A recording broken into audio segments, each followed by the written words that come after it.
Translation अनुवाद बनाते समय सबसे पहले हम हिंदी वाक्य की बनावट को समझते हैं। हिंदी वाक्य में सबसे पहले कर्ता, उसके बाद कर्म या पूरक, सबसे अंत में क्रिया आता है। लेकिन जब अंग्रेजी वाक्य बनाते हैं तो सबसे पहले कर्ता, उसके बाद क्रिया, उसके बाद कर्म या पूरक आता है। कर्ता को सब्जेक्ट कहते हैं, क्रिया को वर्ब, कर्म को ऑब्जेक्ट, पूरक को कॉम्प्लीमेंट कहते हैं। तो जब भी हम हिंदी वाक्य से अंग्रेजी अनुवाद बनाते हैं तो सबसे पहले हम सब्जेक्ट लिखेंगे, उसके बाद वर्ब लिखेंगे, उसके बाद ऑब्जेक्ट या कॉम्प्लीमेंट लिखते हैं।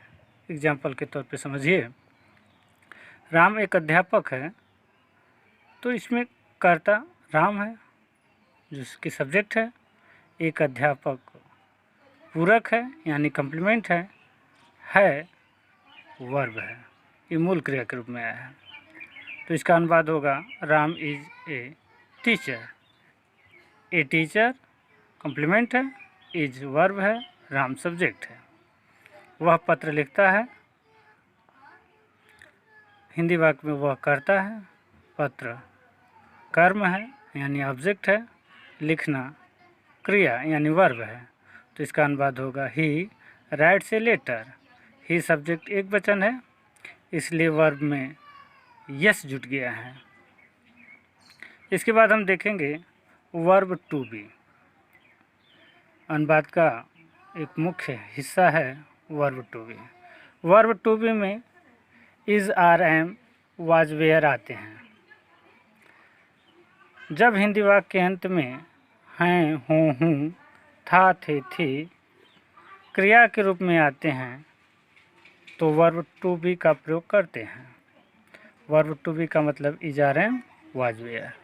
जब हिंदी वाक्य के अंत में हैं, हूँ क्रिया के रूप में आता है तो ही, सी, इट तथा एक वचन के साथ इज का प्रयोग करते हैं, बहुवचन कर्ता के साथ आर तथा आई के साथ एम का प्रयोग करते हैं। एग्जाम्पल, वह एक खिलाड़ी है, ही इज ए प्लेयर। वह सब्जेक्ट है, एक खिलाड़ी कॉम्प्लीमेंट है वर्ब है। तो ही इज ए प्लेयर। मैं अध्यापक हूँ, आई एम ए टीचर। तुम प्रसन्न हो, यू आर हैप्पी। जब हिंदी वाक्य के अंत में था, थे, थी क्रिया के रूप में आता है तो ही, सी, इट, आई तथा एक वचन कर्ता के साथ वास तथा बहुवचन कर्ता के साथ वेयर का प्रयोग करते हैं। एग्जाम्पल, वह दयालु था, ही वॉज काइंड। हम विद्यार्थी थे, वी वेयर स्टूडेंट्स। अब मैं आप लोगों को होमवर्क दे रहा हूँ। जो भी इसको ट्रांसलेट करके कमेंट पे डालेगा, मैं बताऊंगा कि सही है कि नहीं। आप हमारे चैनल को सब्सक्राइब करिए और जो भी दिक्कत हो रही है उसको आप मेरे कमेंट में डालिए, मैं उसका जवाब दूंगा।